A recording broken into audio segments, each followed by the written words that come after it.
Students, आज हम पढ़ने जा रहे हैं वो इम्पॉर्टेंट डेफिनेशंस जो डिप्लोमा इन फार्मेसी के लिए बहुत ही ज़्यादा इम्पॉर्टेंट हैं और सिलेबस के अकॉर्डिंग है। तो पहली डेफिनेशन है एंटासिड्स। यहाँ मैं आपको केवल समझाऊंगा, ठीक है। अगर किसी को नोट चाहिए तो वो मेरे से संपर्क कर सकता है, मेरे से नोट्स ले सकता है। लास्ट वीडियो के लास्ट में अपना नंबर लिख दूंगा, वो बाय कॉल मेरे से नोट्स ले सकता है। तो एंटासिड्स क्या है, ध्यान से देखिए। ये बेसिक सॉल्ट्स होते हैं या बेस होते हैं, ठीक है, जो कि न्यूट्रलाइज करते हैं एसिड को। कैसे? बाय इंक्रीजिंग इंटरनल पीएच, यानी कि पीएच को बढ़ा के, ठीक है, इस तरीके से ये न्यूट्रलाइज करते हैं। ये बात जरूर ध्यान रखनी है कि एंटासिड कभी भी स्टॉप नहीं करता है एसिड की प्रोडक्शन को। ये बात ध्यान रखनी है। आप डेफिनेशन में ऐसा नहीं लिखेंगे। डेफिनेशन में आप कैसे लिखेंगे? दो एंटासिड्स आर जनरली दो substances which are base or basic salts which neutralize gastric content, which neutralize acid of gastric content or increase internal pH. They do not stop acid production. ठीक है, इस तरीके से लिखना। अगली जो डेफिनेशन है वो है एसिडिफाइंग एजेंट। एसिडिफाइंग एजेंट, इन्हें हम एसिडिफायर्स भी बोलते हैं। क्या बोलते हैं? एसिडिफायर्स। यानी कि ये वो एजेंट हैं, या तो ये खुद एसिड बन जाते हैं, ठीक है, या ये एसिड को प्रोड्यूस करते हैं, ठीक है, जिससे कि पीएच, जो बॉडी का पीएच है, वो ठीक रहे। और ये किस कंडीशन में होता है? जब एक क्लोरहाइड्रिया जैसी कंडीशन आ जाती है हमारी बॉडी के अंदर, जहाँ एसिड बनना शरीर के अंदर बहुत ही कम हो जाता है, नॉर्मल रेंज से कम हो जाता है। उस केस में हम इन दवाइयों का इस्तेमाल करते हैं, एसिडिफाइंग एजेंट का या एसिडिफायर्स का। यानी कि इसकी अगर हम डेफिनेशन लिखेंगे तो हम क्या कहेंगे? These are those agent which become acids और प्रोड्यूस एसिड। या तो ये खुद एसिड बन जाते हैं या एसिड को प्रोड्यूस करते हैं। एग्जाम्पल है डाइल्यूट HCl और अमोनियम क्लोराइड, ये बहुत ही इंपॉर्टेंट एग्जाम्पल है। तीसरा एग्जाम्पल है फॉस्फोरिक एसिड, ठीक है। अगली हेडिंग है, अगली जो हमें पढ़नी है डेफिनेशन, वो है कैथार्टिक्स।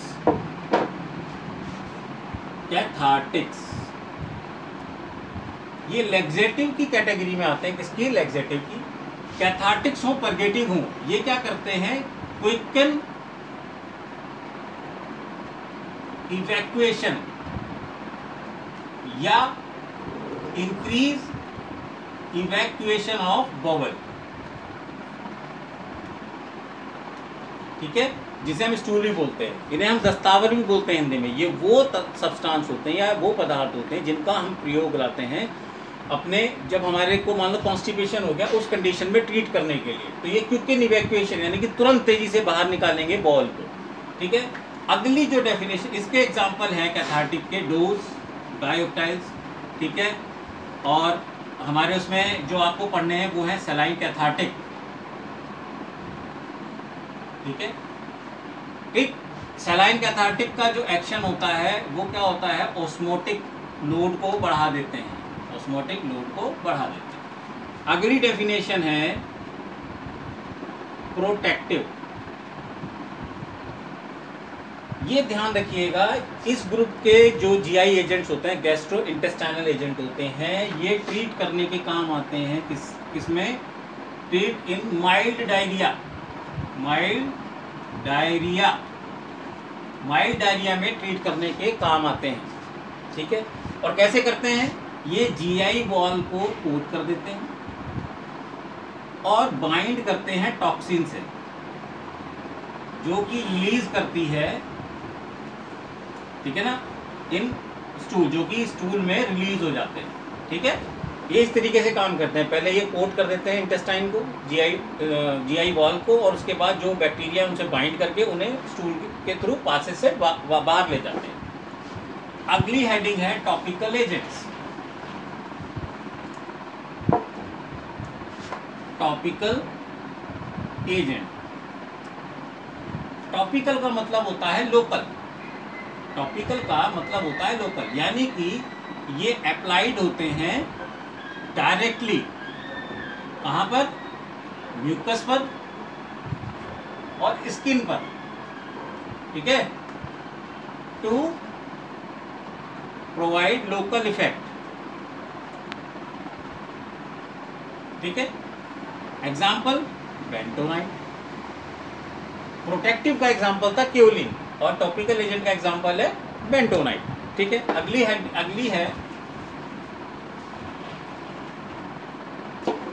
अगली हेडिंग है एंटी माइक्रोबियल्स।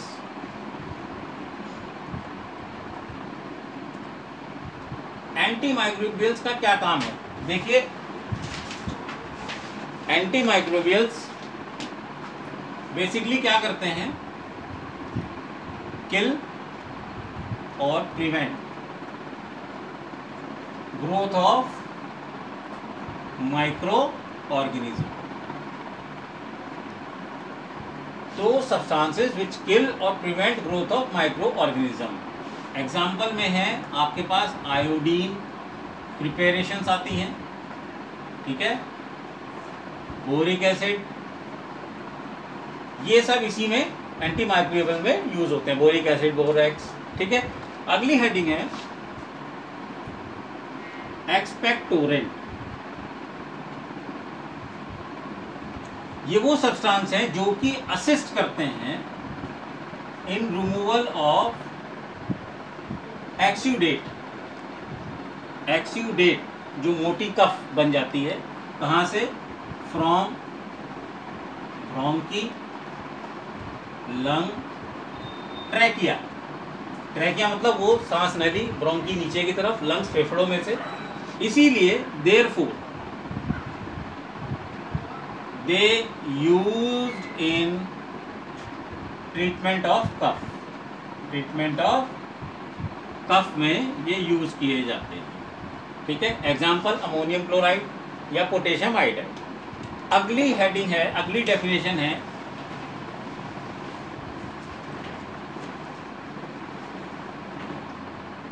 इमेटिक्स। इमेटिक्स, ठीक है, ये वो कंपाउंड होते हैं जो इंड्यूस करते हैं वोमिटिंग, जो इंड्यूस करते हैं वोमिटिंग, और दूसरे शब्दों में कहें emptying of stomach. Emptying of stomach यानी कि पेट को खाली करने के, उल्टी इंड्यूस करते हैं, और एम्पटिंग ऑफ स्टोमक। उसके बाद अगली है डेफिनेशन एंटी कैरीज।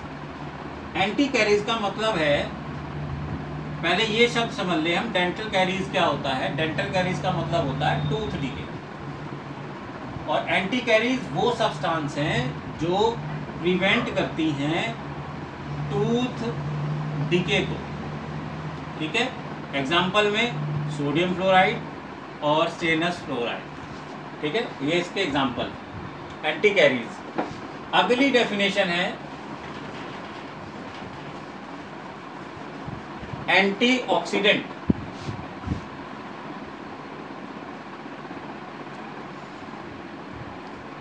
ये प्रिवेंट करती हैं ऑक्सीडेशन को, ऑक्सीडेशन को प्रिवेंट करती हैं और एक्ट करती हैं एज रिड्यूसिंग एजेंट। ये वो कंपाउंड होते हैं जो ऑक्सीडेशन को प्रिवेंट करते हैं, रिड्यूसिंग एजेंट की तरह काम करते हैं। एग्जाम्पल है एस्कॉर्बिक एसिड, ठीक है। दूसरी डेफिनेशन रेस्पिरेटरी स्टिमुलेंट। जैसा इनका नाम है, ध्यान से देखें, इन्हें हम एनालेप्टिक के नाम से भी जानते हैं। इनका दूसरा नाम क्या है, एनालेप्टिक। रेस्पिरेटरी स्टिमुलेंट का मतलब क्या है, जो कि स्टिमुलेट करेंगी रेस्पिरेशन को, ठीक है। जैसे वेंटिलेटर होते हैं, वेंटिलेटर का क्या काम है, वो स्टिमुलेट करते हैं रेस्पिरेशन को। ये वो ड्रग्स हैं जो कि स्टिमुलेट करती हैं रेस्पिरेशन को। इनहेलेंट्स, ये वो कंपाउंड हैं, these are those compounds which spray किए जाते हैं एज फाइन ड्रॉपलेट्स, ये ध्यान रखना है, स्प्रे किए जाते हैं as fine droplets on mucus membrane to provide local effect,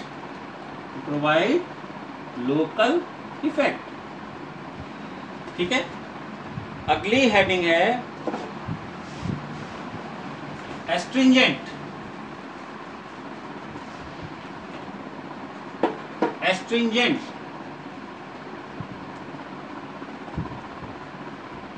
इनकी एक प्रॉपर्टी होती है, वो क्या है, सरफेस प्रोटीन प्रेसिपिटेट एक्टिविटी, और इसी एक्टिविटी को हम एस्ट्रिंजेंट बोलते हैं, ठीक है। तो एग्जाम्पल है एलम, फिटकरी, इनकी प्रॉपर्टी क्या है, ये सरफेस प्रोटीन प्रेसिपिटेट एक्टिविटी होती है, और इसकी एग्जाम्पल है एलम। अगली डेफिनेशन है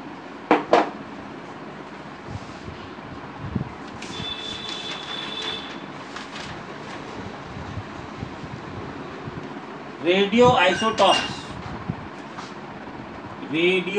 आइसोटॉप्स, इन्हें हम रेडियो न्यूक्लाइड्स भी बोलते हैं, ठीक है। यानी कि ये वो कंपाउंड हैं जिनमें मास नंबर तो डिफरेंट है और एटॉमिक नंबर सेम है, ठीक है। जैसे हाइड्रोजन, ठीक है, प्रोटियम, डाइट्यूरियम, ट्राइटेरियम, यहाँ 3 है, यहाँ डाई है, 2 है, यहाँ 1 है, तो इसलिए प्रोटेरियम। ये दोनों रेडियो एक्टिव नहीं है, ये रेडियो एक्टिव है, ठीक है। अब हम अगली जो डेफिनेशंस हैं वो बायोकेमिस्ट्री की डेफिनेशंस पढ़ने जा रहे हैं। अब हम पढ़ेंगे प्रोटीन। प्रोटीन्स क्या हैं, हाई मॉलिक्यूलर वेट कंपाउंड होते हैं, ठीक है, जो कि लॉन्ग पॉलीपेप्टाइड चेन से बने हुए होते हैं, किसके, अमीनो एसिड की, ठीक। और इसका एग्जाम्पल है जो कि पेप्टाइड बॉन्ड से जुड़े हुए होते हैं। किस बॉन्ड से जुड़े होते हैं, पेप्टाइड बॉन्ड यानी कि COH एसिडिक और NH2 के बीच में जो बॉन्ड बनता है वो पेप्टाइड बॉन्ड होता है, ठीक है। अगली डेफिनेशन है लिपिड्स। लिपोज, ग्रीक वर्ड में लिपोज मतलब फैट, ठीक है। तो ये इनका बेसिक कंपोनेंट होते हैं फैटी एसिड। लिपिड्स के बेसिक कंपोनेंट होते हैं फैटी एसिड। इसमें 4 से 24 कार्बन होते हैं और इनके स्ट्रक्चर में ये कार्बोक्सिलिक एसिड, ये वाला जो ग्रुप है, ये बहुत इंपॉर्टेंट होता है, ठीक है। इसके बाद है वाइटामिन्स, इन्हें हम वाइटल अमीन्स बोलते हैं, ठीक है। और ये बॉडी के फंक्शन के लिए बहुत इंपॉर्टेंट हैं, एसेंशियल हैं फॉर बॉडी फंक्शन।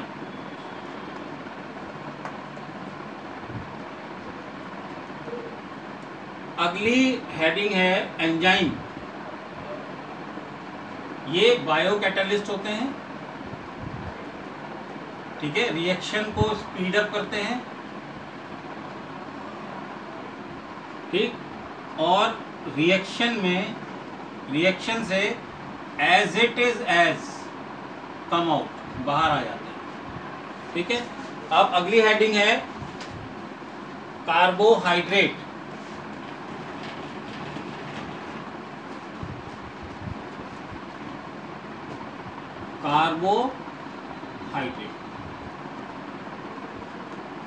ठीक है, ये सैकराइड्स होते हैं,